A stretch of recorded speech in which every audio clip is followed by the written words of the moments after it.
గం గణపతయే నమః దుం దుర్గాయై నమః ద్రాం దత్తాత్రేయాయ నమః శరబిందు సమాకారే పరబ్రహ్మస్వరూపిణి వాసరాపీఠ నిలయే సరస్వతీ నమోస్తుతే. ఓం నమో భగవతే వాసుదేవాయ నమః. మారుతి అనుగ్రహం ప్రారంభ సెప్టెంబర్ 21, 2025 ఆదివారం అమావాస్య, అందులో మాలయ అమావాస్య. ఎంత పవర్ఫుల్గా వచ్చిందంటే ఆదివారం అమావాస్య. ఇవాళ ఆవ నూనె వేసి ఎర్రటి ఒత్తి వేసి, ఎర్ర ఒత్తి అంటే ఎరుపు రంగు వస్త్రం తీసుకోండి, బ్లౌజ్ పీస్ కొత్తది ఒత్తిలాగా కట్ చేసుకొని వేయండి, ఆవ నూనె వేయండి, దీపం వెలిగించండి. సూర్యాస్తమయంలోపు ఈ దీపం వెలిగిస్తే ఆ ఇంట్లో చెడు దృష్టిపీడ, నరదృష్టిపీడ, అసలు ఎటువంటి చెడు లేకుండా, గాలి సోకకుండా, ఏ పీడలు లేకుండా, ఎవరు ఏం మన పైన చెడు చేద్దామన్నా సరే మనకు రాకుండా రక్షింపబడతాము. సూర్యాస్తమయంలోపు ఈ దీపం వెలిగించండి. ఒక రుద్ర యోగాన్ని ఆ ఇంట్లో వాళ్ళు పొందుతారు. అది సొంతిల్లు కానీ అద్దిల్లు కానీ. మన నిత్య జీవితంలో సర్వసాధారణమైనటువంటి కోరికలు ఏమిటంటే ఉద్యోగం రావాలి, మా అమ్మాయికి లేదా అబ్బాయికి పెళ్ళి అవ్వాలి, మంచి సంబంధం రావాలి, మంచి కుటుంబంతో వివాహం అవ్వాలి, లేదా చదువులో రాణించాలి, బాగా చదువుకోవాలి, మంచి సీటు సంపాదించాలి. ఇలా ప్రతినిత్యం భగవంతుణ్ణి సర్వసాధారణమైన కోరికలు ఇవి వేడుకుంటూ ఉంటారు చాలామంది. ఇంకొంతమంది ఆర్థిక ఇబ్బందులు పోవాలి, అప్పులు పోవాలి, అప్పుల వాళ్ళు మమ్మల్ని ఇబ్బంది పెట్టకూడదు, వ్యాపారం బాగుండాలి, ఆర్థిక సమస్యలు పోవాలి, విదేశాలకు వెళ్ళాలి, విదేశాల్లో మంచి పర్మనెంట్ జాబ్ రావాలి. ఇలా ఇవి నిత్య జీవితంలో కోరికలు. అయితే ప్రతి కోరిక నెరవేరుతుంది 100% అని చెప్పడానికి లేదు. వారి వారి కర్మదోషాన్ని కూడా వారు అనుభవిస్తూ ఉంటారు. ప్రతిరోజు మనం భగవంతుణ్ణి వేడుకున్నప్పటికీ, భగవంతుణ్ణి మన యొక్క ఆత్రనాదాలతో శరణాగతితో ప్రార్థించినప్పటికీ మన కోరికలు నెరవేరుతున్నాయా? లేదు. ఎందుకంటే మనము కర్మదోషాన్ని అనుభవిస్తున్నాం. ఈ కర్మదోషం అంటే గత జన్మ పుణ్య పాపము అంటే కర్మ. అందుకే మనము కర్మని అనుసరించి భగవంతుడి యొక్క అనుగ్రహాన్ని పొందుతాం కలియుగంలో. అటువంటి ఒక అద్భుతమైన పరిహారం, చాలా చిన్న పరిహారం, చాలా సులువైనటువంటి పరిహారం ఈ విజయదశమి, ఈ దసరా రోజు మీరు చేయబోతున్నారు. మీరు చేసుకుంటే మీకు మంచిది. అక్టోబర్ 2వ తారీఖు దసరా, విజయదశమి. ఆ రోజు గురువారం. ఆ రోజు చాలా విశేషమైన ముహూర్తం. అది మనం ప్రత్యేకంగా చెప్పక్కర్లే. అయితే ఈ అక్టోబర్ 2వ తారీఖు మీ ఇంటికి మీరు లక్ష్మీ ఆవాహనం చేయాలి. అంటే ఇక్కడ ఒక పరిహారం మీకు నేను చూపించే ప్రయత్నం చేస్తాను. ఈ పరిహారము త్రికోణ మంత్రంతో బంధింప చేసినటువంటి పరిహారం. బంధింపజేసినటువంటి త్రికోణ మంత్రశక్తి ఇంటి ద్వారానికి కట్టాలి. ఇంటి ద్వారానికి మామిడాకులు ఎలాగైతే కడతామో ఇంటి ద్వారానికి ఈ పరిహారాన్ని కట్టాలి. మీరు ఎప్పుడైనా గుర్తుపెట్టుకుంటే మనకు లక్ష్మీదేవి నివసించే ప్రదేశాల్లో ద్వారం ఒకటి. ఇది నేను చెప్పే మాట కాదు, మీరు అనేక పురాణాల్లో తీసుకోండి. అందుకే ద్వారం ఉంటేనే ఇల్లు, ద్వారం ఉంటేనే అది గృహము, గృహయోగము అని మనం ఆ పదాన్ని వాడతాం. ఇప్పుడు నేను చెప్పిన ఈ పరిహారము ఇంటి ద్వారానికి కట్టాలి. మీకు విపరీతమైన ఖర్చుతో చేసే పరిహారం కూడా కాదు. ఎందుకంటే మనం జపాలు చేస్తాం, హోమాలు చేస్తాం, ఎన్నో, అంటే ఒక జపం చేస్తే వాళ్ళ 5,000 నుంచి 50,000 వరకు ఖర్చు అవుతుంది. హోమాలు చేస్తే ఒక 6,000, 3,000 స్టార్టింగ్, అక్కడి నుంచి మొదలుకొని 30,000, 60,000 రూపాయలు కూడా ఖర్చు అయ్యేటటువంటి పరిస్థితులు మనం చూసాం. అయితే ఈ పరిహారము, ఆ పూజలు, అంత ఖర్చు పెట్టి చేసే పూజలు వృధా అని చెప్పట్లేదు. అంత ఖర్చు పెట్టి మనం పూజ చేసినప్పుడు ఫలితము ఎంతైతే వస్తుందో కొన్ని ముహూర్తాల్లో ఇటువంటి పరిహారాల ద్వారా అంత ఫలితాన్ని పొందుతాం. అంటే మీకు అర్థమయ్యేలా చెప్తాను.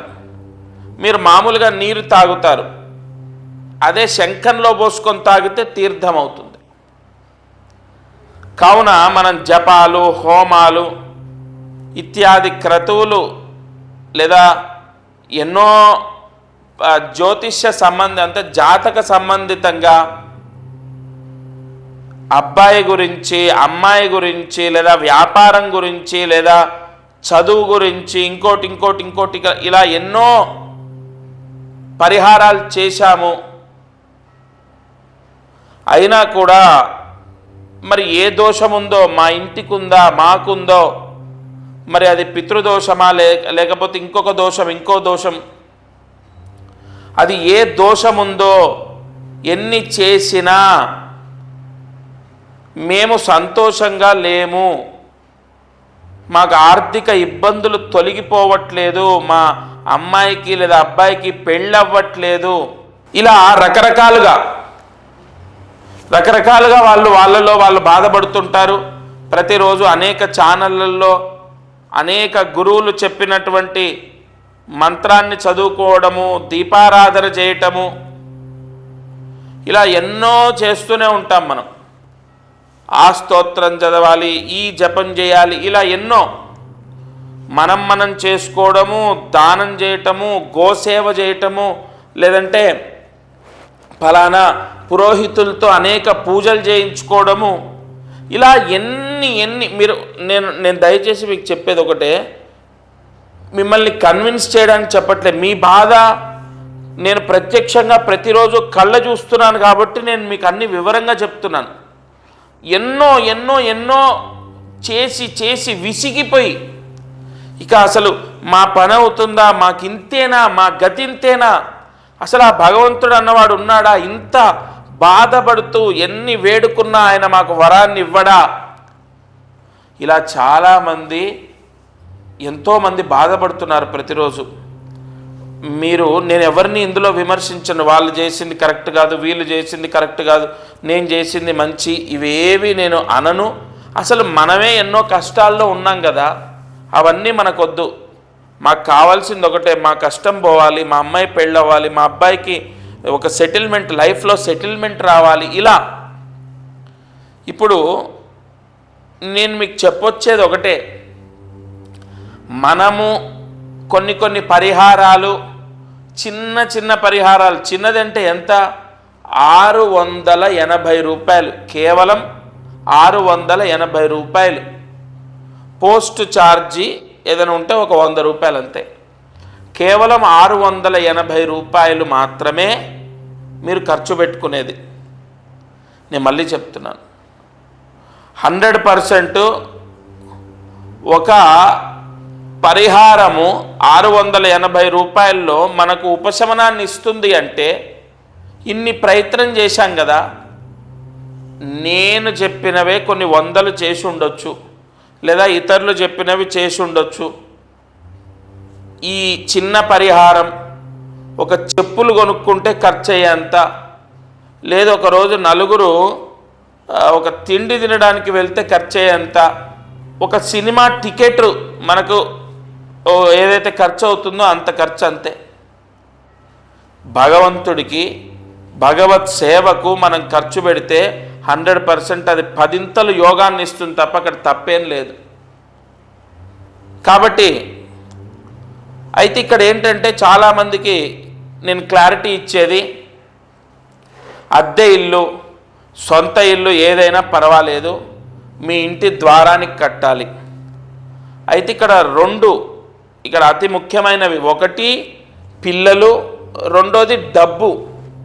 ఇప్పుడు డబ్బు కూడా కావాలి కదా. కలియుగంలో ముందడుగు వేయాలంటే డబ్బు, ఆరోగ్యం, ఈ రెండు కావాలి. ఒకటి ఆరోగ్యం, రెండోది డబ్బు.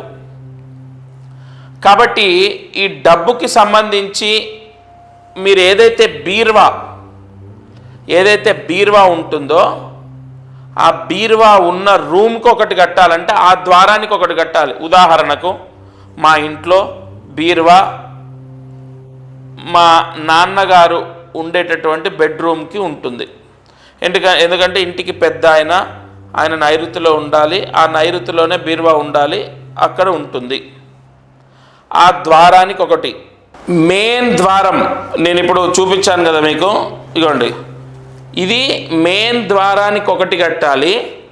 మళ్ళీ బీర్వా ఎక్కడైతే ఉంచారో అక్కడ ఒకటి కట్టాలి.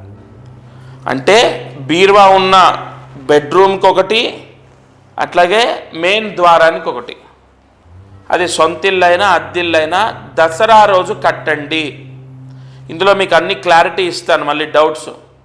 దసరా రోజు ఇంట్లో ఎవరికైనా కుదరకపోతే, ఎవరికో ఒకరికి కుదురుతుంది కదా, ఆడవాళ్ళకు కుదరట్లే, మగవాళ్ళు ఎవరో ఒకళ్ళు ఉంటారు కదా, ఎవరో ఒకరు కట్టండి. ఒకరో దసరాకే మేము ఇక్కడ ఉండట్లేదండి మా ఇంట్లో, ప్రత్యేకంగా మీ ఇంటి పేరు మీ గోత్రనామాలతో ఇంకొక ముహూర్తం నేను ఇస్తాను. ఎందుకంటే దసరా రోజు ఉండట్లేదు అన్నవాళ్ళు ఎవరో కొద్దిమంది ఉంటారు. ఆ రోజు కుదరకపోతే అటు ఇటు ఒక 5-6 రోజులు అటు ఇటుగా ఒక ముహూర్తం ఇస్తాను. ఎందుకంటే మనకు ఆశ్వీజ మాసం, భాద్రపద మాసం వెళ్ళిపోతుంది, పితృపక్షాలు వెళ్ళిపోతాయి, అన్నీ మంచి రోజులే. కాబట్టి ఒక 5 రోజుల్లో, వారం రోజుల్లోపు ఒక ముహూర్తం ఇస్తాను. కానీ దసరా రోజు కట్టడం మాత్రం చాలా చాలా మంచిది. ఇంకొకటి, బెడ్రూమ్కి ఒకటి కట్టాలి, బయట మెయిన్ ద్వారానికి ఒకటి కట్టాలన్నాను కదా. కొంతమంది ప్రశ్న ఏంటంటే, మాకు మొత్తం ఇల్లు ఒకటే హాల్ ఉంటుంది, అక్కడే కిచెను, ఇదే హాలు, ఇక్కడే పడుకుంటామన్న వాళ్ళు ఎవరైనా ఉంటే ఒకటే కట్టుకోండి. సపరేట్గా ఒక సింగిల్ బెడ్రూమ్ ఉంటే బెడ్రూమ్ ద్వారానికి ఒకటి, ఈ మెయిన్ డోర్కి ఒకటి. ఎందుకంటే ఇక్కడ దీనికి త్రికోణ శక్తి ఉంటుంది.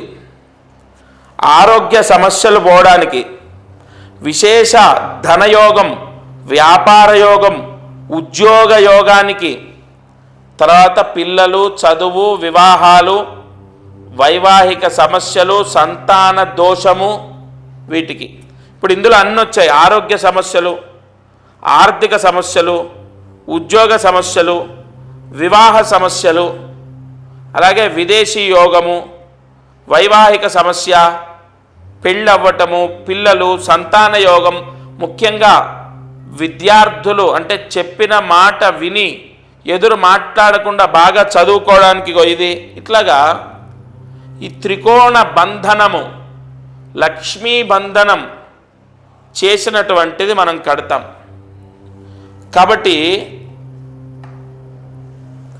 తప్పనిసరిగా ఒకటి ఇంటి ద్వారానికి కట్టాలి, రెండోది బెడ్రూమ్కి కట్టాలి. ఇంట్లో ఎన్ని ద్వారాలుంటే అన్నిటికీ కట్టుకోమని నేను చెప్పట్లే, రెండే. బీరువా ఉన్న ప్రదేశం, ఎందుకంటే ఇంట్లో డబ్బు నిలవాలి, డబ్బు నిలిస్తే మన అప్పులు పోతాయి, ఆర్థిక ఇబ్బందులు పోతాయి, రాజయోగం, పదవీ యోగం, అనేక అవకాశాలు, అనేక పేరు ప్రఖ్యాతలు, అదంతా కూడా లక్ష్మీ స్థానం, అంటే బీరువా ఉన్న దగ్గర.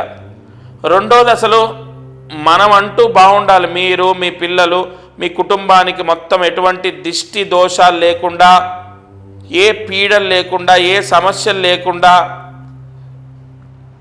మీకు లక్ష్మీ యోగం కలగాలి. ఇందాక మనం చెప్పుకున్నట్టు కర్మ దోషం పోవాలి. ఇందాక మనం ఏం చెప్పుకున్నాం, ఎన్నో సమస్యలు ఎన్నో ఇబ్బందులు సర్వసాధారణంగా ప్రతిరోజు భగవంతుణ్ణి వేడుకుంటుంటాం. మనం ఏమని వేడుకుంటామయ్యా? ఇందాక చెప్పినట్టు చదువు, ఆరోగ్యం, డబ్బు, ధనము, వ్యాపారం, వివాహం, సంతానం, వైవాహికం, ఇలా అన్నీ, గృహయోగం, అవన్నిటికీ మెయిన్ ద్వారం. ఎందుకంటే ద్వార దిగ్బంధన యోగం, లక్ష్మీ కటాక్షం కలగడానికి మెయిన్ ద్వారానికి కట్టాలి. అయితే సొంత ఇంటి వాళ్ళ అద్దె ఇంటి వాళ్ళ భగవంతుడు చూడడు. ఎవరికైతే ఈ పరిహారం పోస్ట్ ద్వారా పంపిస్తామో ఆ పరిహారము ఎవరైతే ఇంటి ద్వారానికి కడతారో, ఒకటి లోపల ఇంట్లో ధనస్థాపన, ఆ బీరువా ఉన్నటువంటి రూమ్ ఏదైతే ఉంటుందో ఆ ద్వారానికి కడతారో ఆ యోగము ఆ యజమానికి, ఆ యజమాని ఇంట్లో వాళ్లకు వర్తిస్తుంది. కాబట్టి ఇంకా భగవంతుడిది సొంతిల్లా అద్దిల్లా అన్నది చూడడు. ఆ ఇంటి యజమాని ఎవరు? ఆ ఇంట్లో దీపం పెట్టేవాళ్ళు. అది అద్దె గడుతున్నారు కాబట్టి నెల రోజులు దాని మీద సర్వ అధికారాలు మీవే ఉంటాయి కదా. కాబట్టి దాని పూర్తి పుణ్యం మీకే వర్తిస్తుంది. ఇంకొకటి, ఇక ఖర్చు విషయం అంటారా, 680 రూపాయలు మీరు ఖర్చు పెట్టేది. నా సంకల్పం ఏంటో తెలుసా అండి, నేను కొన్ని ముహూర్తాల్లో ఎన్నో పరిహారాలు, మొన్న శ్రావణ మాసంలో కొన్ని పరిహారాలు ఇచ్చాను. ఇలా చిన్న పరిహారాలు నా ట్రస్ట్ ద్వారా సాధ్యమైనంత వరకు అందరికీ అందించాలి.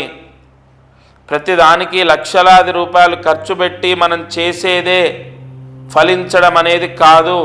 ఒక చిన్న పరిహారం, వాళ్ళ జాతకం చూశాను, వాళ్ళతో ఫోన్లో మాట్లాడాను, నేరుగా కూడా రాలే, ఎక్కడో ఒరిస్సా దగ్గర ఉంటారు, ఫోన్లో మాట్లాడాను, చాలా చిన్న రెమెడీ చెప్పాను. వాళ్ళ అమ్మాయి పెళ్లి కుదిరింది. ఈరోజు ఉదయం 6:30, 6:40 ఆ ప్రాంతంలో, 6:30, 6:40 ఆ ప్రాంతంలో నాకు వాట్సాప్లో పంపించారు. అంటే చిన్న పరిహారాలు కూడా వెంటనే ఫలితాన్ని ఇస్తాయి. వాళ్ళ జాతకంలో అది తెలుస్తుంది. వాళ్ళ జాతకం చూసి నేను ప్రత్యక్షంగా వాళ్ళతో మాట్లాడి నేను చెప్పాను, ఫోన్ ద్వారా అన్ని పరిహారాలు ఎలా చేసుకోవాలో చెప్పాను, మా వాళ్ళతో చెప్పించాను. కాబట్టి నా సంకల్పం ఒకటే అండి, మనము ప్రతిసారి ఇప్పుడు దసరా, దీపావళి లేదా శివరాత్రి ఇలా పర్వదినాల్లో సాధ్యమైనంత వరకు అందరికీ చిన్న పరిహారాలు చాలా తక్కువ ఖర్చుతో అయ్యేవి నేను పంపించాలి నా ట్రస్ట్ ద్వారా. అయితే ₹1 ఇంకా నాకు ఖర్చైనా పర్వాలేదు. అప్పుడు ఏమవుతుందంటే, ఇక్కడ ఈరోజు లేదా రేపు, ఎల్లుండి ఏదో ఒక రోజు నేను చెప్పింది ఖచ్చితంగా వాళ్లకు మంచి జరుగుతుంది అన్న నమ్మకం నాకుంది. కాబట్టి ప్రతిరోజు ఈ ఛానల్లో నేను అందించేటటువంటి ప్రాయశ్చిత్తాలు ఆచరించి వాటి ద్వారా ఫలితాలు ఎంతోమంది పొందుతున్నారు. మీరు కూడా తప్పకుండా ఈ పరిహారాన్ని చేసుకోండి. దసరా అంటే ఎంతో ఒక శక్తి ఉన్నటువంటి రోజు, విజయదశమి అన్నది.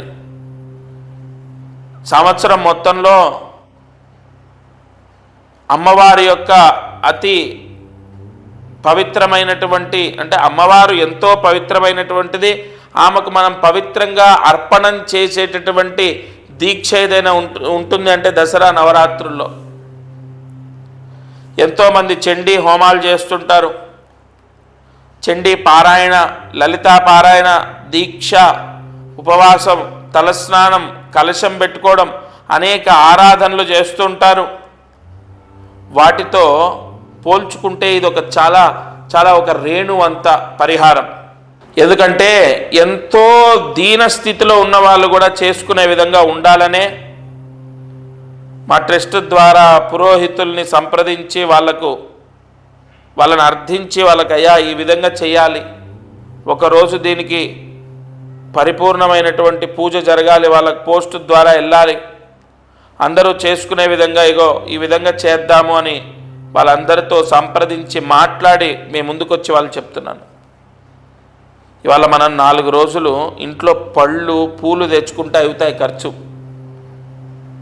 అంటే నేను ఎందుకు ఈ ఖర్చు గురించి చెప్తున్నానంటే ఎంతోమంది ఇవాళ అనేక దోషాల ద్వారా ఎన్నో ప్రాయశ్చిత్తాలు చేసి విపరీతమైన ఖర్చులోకి వెళ్ళిపోయి బాధపడుతున్న వాళ్ళు, అయ్యో భగవంతుడా మేము చేసిన దానికి బాధపడట్లేదు, చేశాం, చెప్పినవన్నీ చేశాం, అయినా మాకెందుకు ఈ కష్టం తీరట్లేదు, ఎంతో భారమైనా కూడా ఎంతో ఇబ్బంది అయినా కూడా ఖర్చు పెట్టి చేశాం, నీ సేవలో పాల్గొన్నాము, అయినా మాకెందుకు ఈ కష్టం విముక్తి అవ్వట్లేదు అని బాధపడుతున్నారు. కానీ నాకు ఒకటి నమ్మకం ఉంది, దసరా విజయదశమి అన్నది ఎంతో శక్తివంతమైంది. ఇంటి దోషం పోయినప్పుడు ఇంట్లో ఒక లక్ష్మీ ఆవాహన యోగం, ద్వార ఆవాహన యోగం, ఒక విశేష మంత్రశక్తి అనేది ఇంటికి ఉన్నప్పుడు ఆ ఇంట్లో పాజిటివ్ ఎనర్జీ వస్తుంది, ఆ ఇంట్లో ప్రశాంతత వస్తుంది, ఆ ఇంట్లో మనశ్శాంతి ఉంటుందని నేను నమ్ముతాను. చాలామందికి వాస్తు దోషం ఉండడం వల్ల, ఆ వాస్తు దోషం వల్ల కూడా మనశ్శాంతి లేకపోవడం, పిల్లలకు పెళ్ళిళ్ళు అవ్వకపోవడం, పిల్లలకు సరైన ఉద్యోగాలు లేకపోవడం, ఆ ఇంట్లో అసలు ₹1 నిలబడదు తెలుసా. కానీ అటువంటి దోషాన్ని సైతం కంట్రోల్ చేసేది అమ్మవారు. ఎందుకంటే సమస్త అధిదేవతలు ప్రత్యధిదేవతలు అమ్మవారికి సేవ చేస్తారు. చతుర్భుజే చంద్రకళావతంసే కుశోన్నతే కుంకుమరాగశౌనే పుండ్రేక్షు పాశాంకుశ పుష్పబాణహస్తే నమస్తే జగదేక మాతాః. ఒకటి గుర్తుపెట్టుకోండి, ఎంతటి వాస్తు దోషమైనా సరే దసరా రోజు ఈ పరిహారం ఇంటికి కడితే అది కంట్రోల్లో ఉంటుంది, దాని ప్రభావం మీ పైన పడదు, ఇంట్లో విపరీతమైన పాజిటివ్ ఎనర్జీ ఏర్పడుతుంది. ఎప్పుడైతే ఇంట్లో పాజిటివ్ ఎనర్జీ వస్తుందో, ఎప్పుడైతే ఇంట్లో మంత్రశక్తి ఆవాహన జరుగుతుందో, ఎప్పుడైతే ఇంట్లో అమ్మవారు నిక్షిప్తమై ఉంటుందో, అమ్మవారి అనుగ్రహము, గొడవలు తగ్గిపోతాయి, ఇంట్లో శుభకార్యాలు అంటే శుభ కార్యక్రమాలు జరుగుతాయి, అనేక సత్ఫలితాలు మీకు అమ్మవారు ప్రసాదిస్తుంది. ఎంతటి దైవమైనా సరే అమ్మవారిని ఆరాధించవలసిందే, ఎంత పెద్ద శక్తి స్వరూపమైనా సరే అమ్మవారిని ఆరాధించవలసిందే. కాబట్టి ఏ దోషమైనా, అది కుజ దోషం ఉంది, పెళ్ళవ్వట్లేదు, మనం చెప్పినట్టు దసరా రోజు ఈ పరిహారము అమ్మాయికి పెళ్ళవ్వాలని కడదాం. ఆ పరిహారము అమ్మవారి అనుగ్రహము అమ్మాయి పైన ఉండి అమ్మాయికి మంచి సంబంధం వచ్చి వివాహం అవుతుందేమో, ఒక ప్రయత్నం కదా మనం చేసేది. లేదు అమ్మవారికి నమస్కారం చేసుకొని అబ్బాయికి మంచి జాబ్ రావాలని కడతాము.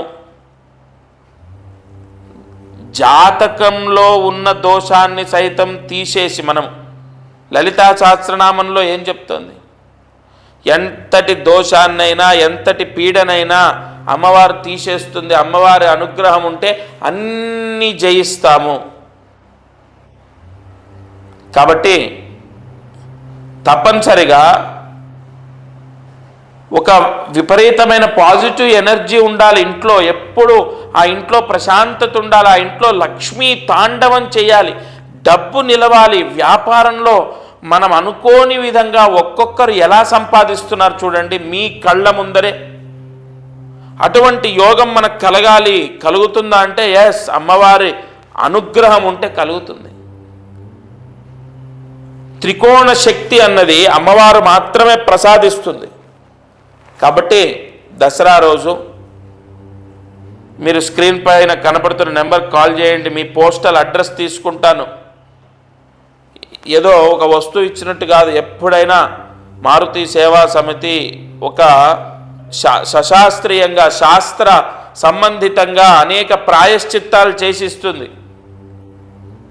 సంపూర్ణంగా మీ గోత్రనామాలు తీసుకొని, మీ అడ్రస్ తీసుకొని, దానికి పూజలు ఇత్యాది మంత్ర దిగ్బంధనం చేసిన తర్వాత మీకు పోస్ట్లో పంపిస్తాను. అది ఇంటికి కట్టాలి. అది కూడా దసరా రోజు కట్టాలి, విజయదశమి రోజు కట్టండి. ఏ కోరిక అయితే కోరుకొని మీరు ఇంటి ద్వారానికి కడతారో ఆ కోరిక నెరవేరుతుంది. నేను చెప్పట్లే, అమ్మవారి మీద భారం వేసి నేను కూడా నాకు కోరుకుంది నేను కడతాను, అమ్మవారు తీరుస్తుందని నేను గుడ్డిగా నమ్ముతున్నాను. ఎందుకంటే నేను వేలాది రూపాయలు ఏమీ అక్కడ ఖర్చు పెట్టట్లే, నాకు తలకు మించిన భారం కూడా ఏం కాదు. తప్పకుండా నేను చెప్పిన మాటలు ఆ వాగ్దేవి నాతో పలికించిందని నమ్ముతున్నాను. మీ అందరి సమస్య, మీ కష్టం విముక్తి అవ్వడానికి ఇది ఒక మార్గం నా ద్వారా మీకు అందిస్తుంది అనుకుంటున్నాను. ఒకటి ఇంటి ద్వారానికి కట్టాలి, ఇంకొకటి మీ బీరువా ఏదైతే ఉంటుందో ఆ బెడ్రూమ్ లేదా ఆ రూమ్ ద్వారానికి కట్టాలి. అది కూడా దసరా రోజు. ఇంట్లో మీరు ఆడవారికి కుదరకపోతే మీరు కట్టండి. అసలు దసరా రోజే మీకు కుదరదు అంటే ఇంకో ముహూర్తం మీరు నెంబర్కి కాల్ చేయండి, మీ నక్షత్రాన్ని బట్టి నేను ఇంకొక ముహూర్తం ఇస్తాను. ఒకటి మాత్రం నేను మనస్ఫూర్తిగా అమ్మవారిని తలుచుకొని చెప్తున్నాను, ప్రతిసారి దసరాకు నేను చెప్పిన పరిహారం ఎంతో వెంటనే ఫలితాన్ని ప్రసాదించింది భక్తులకు. అది అమ్మవారి అనుగ్రహం కాకపోతే ఏంటి? తప్పకుండా ఈ దసరా కూడా మీకు మీ కోరికలు నెరవేర్చేటట్టు అమ్మవారు అద్భుతమైన వరాన్ని ప్రసాదిస్తుంది. ముందు ఇంట్లో నేను చెప్పినట్టు ఒక పాజిటివ్ ఎనర్జీ ఉండాలి కాబట్టి ఇంటికి కట్టుకుందాం. ఆ ద్వారంలో లక్ష్మీదేవి మనకు ప్రసన్నమై మనల్ని అనుగ్రహిస్తుంది. ఇక అదృష్టమైశ్వర్యం. ఇవాళ మాలయ అమావాస్య. ఖచ్చితంగా ఈరోజు తలస్నానం చేయాలి. నువ్వుల నూనె నెత్తికి రాసుకొని తలస్నానం చేయాలి. నువ్వుల నూనె, కొబ్బరి నూనె కాదు, నువ్వుల నూనె నెత్తికి రాసుకొని తలస్నానం చేయాలి. సర్వ శని దోషాలు పోతాయి. మనకు విశేష ధన లాభం సిద్ధిస్తుంది ఈ తలస్నానం చేత. అయిన తర్వాత సూర్యాస్తమయం లోపు ఏదో ఒక జీవికి ఆహారం పెట్టండి. కుక్క, పక్షి, ఏదో ఒక జీవి, మూగజీవి. మనం మాట్లాడగలుగుతున్నాం, అవి మాట్లాడలేవు కదా. ఏదో ఒక జీవి మీ ఇష్టం, ఆవు, గోవు కానీ ఏదో ఒక మూగజీవికి ఆహారం పెట్టండి. ఇది అయిపోయిందా? ఇక మూడోది, ఈరోజు 12 నుంచి 3 గంటల మధ్యలో 12 నుంచి 3 గంటల మధ్యలో ఇంట్లో అన్నము మీరు వండుతారు కదా, వండిన అన్నం తింటారు కదా, తినేటప్పుడు ఒక్కసారి ఈశ్వరుణ్ణి స్మరణ చేయాలి. ఈశ్వర స్మరణ అంటే మీరు, మీ తల్లిదండ్రులు, మీ పిల్లలు ఎవ్వరు కాలం చేసినా వాళ్ళు ఈశ్వర అనుగ్రహాన్ని పొందాల్సిందే. అలా మనం కోరుకోవాలి. కాబట్టి మీ పిల్లలు బాగుండాలి, ఎప్పటికో ఒకప్పుడు వాళ్ళకు పూర్ణ ఆయుష్ ఉంటుంది, అందరూ బాగుండాలి నేను ఆశీర్వదిస్తున్నా. ఎప్పటికో ఒకప్పుడు నేను మీరు అందరం గతించవలసిందే. కానీ ఆ గతించడంలో ఈశ్వరానుగ్రహంతో గతించాలంటే సునాయసంతో అంటే సునాయాసేన మరణం. ఆ మరణాన్ని మనం పొందాలి. సుఖంగా ప్రశాంతంగా జీవితాన్ని గడపాలి. ఉన్నంతకాలం నీ అనుగ్రహంతో ఉండాలి. పోయేటప్పుడు నువ్వే నన్ను తీసుకెళ్ళాలి. ఇక నాకు వేరే జన్మంటూ కాదు, నీలో ఐక్యం చేసుకో అని 12 నుంచి 3 గంటల లోపు తినాలి. ఇవాళ ఇష్టం వచ్చినట్టు 12 లోపు లేదా 3 తర్వాత కాదు, 12 నుంచి 3 గంటల లోపు తినాలి. తినేటప్పుడు ఒక్కసారి ఈశ్వర స్మరణ చేయాలి. ఈ 3 చేస్తే చాలు. ఒకటి, నువ్వుల నూనె రాసుకొని తలస్నానం. రెండోది 12 నుంచి 3 గంటల మధ్యలో భోజనం. మూడోది ఈశ్వర స్మరణ చేయటం. నాలుగోది ఏదైనా ఒక మూగ జీవికి ఆహారం పెట్టడం. ఈ మాలయ అమావాస్య రోజు ఈ పరిహారం చేయాలి. అలాగే ఇక మామూలుగా మీ పెద్దలకు ఏదైనా చేసే కర్మ ఉంటుంది, బియ్యాలు ఇస్తుంటారు, తిలతర్పణాలు చేస్తుంటారు. అవన్నీ మీ వంశ ఆచారాన్ని బట్టి చేసుకోండి. ఇక పొరపాటున కూడా ఈరోజు దేవాలయం అంటే గూడు అంటే దేవాలయం అంటే పూజా మందిరం శుభ్రపరచడం, ఇంటికి తోరణాలు కట్టడం అలాంటివి చేయకూడదు. నూతన వస్త్రాలు ధరించకూడదు. ఆఖరికి లోపలేసుకునే వస్త్రాలు కూడా ఏవైనా నూతనంగా ఉన్నవి ధరించకూడదు. అది గుర్తుపెట్టుకోండి. అంటే కొత్త బట్టలు కట్టుకోకూడదు అని అర్థం. వాడినవి ఉతికినవి ధరించాలి. ఈ మాలయ అమావాస్య రోజు ఈ విధంగా మీరు చేసుకుంటే మీకు చాలా మంచిది. ఇక ఈరోజు మంత్రాన్ని జాగ్రత్తగా రాసుకోండి. ఓం శ్రీం కాలకుంభాయ శివాయ నమః. ఓం శ్రీం కాలకుంభ శివాయ నమః. ఓం శ్రీం కాలకుంభ శివాయ నమః. ఈ మంత్రాన్ని 11 సార్లు రాసి 108 మార్లు జపించండి. మీకు పూర్ణ ఆయుష్షు ఆ పరమేశ్వరుడు ప్రసాదిస్తాడు. ఎవరికైనా మీకు మీ పిల్లలకి అందరికీ పూర్ణాయుష్ ఉండాలి. నేను ఆశీర్వదిస్తే కాదు, ఆ పరమేశ్వరుడు అనుగ్రహం ఉండాలి. మీరు అనుకున్నా కాదు, ఆ పరమేశ్వరుడు అనుగ్రహమే ఉండాలి. కాబట్టి ఈ పూర్ణాయుష్ కోసం తప్పకుండా ఈ మంత్ర జపాన్ని ఈరోజు ఉదయం, మధ్యాహ్నం, సాయంత్రం లేదా రాత్రి పడుకునే లోపు జపిస్తే మీరు జపించిన మీ పిల్లలకు, మీ పిల్లలు జపించిన మీకు ఇంట్లో మీ వంశంలో మీ గోత్రంతో ఉన్న ఎవరు చేసినా మీకు వర్తిస్తుంది. తప్పకుండా ఆ పరమేశ్వర అనుగ్రహం పొందండి. ఇది ఇవాల్టి మారుతి అనుగ్రహం కార్యక్రమం. దత్తార్పణమస్తు.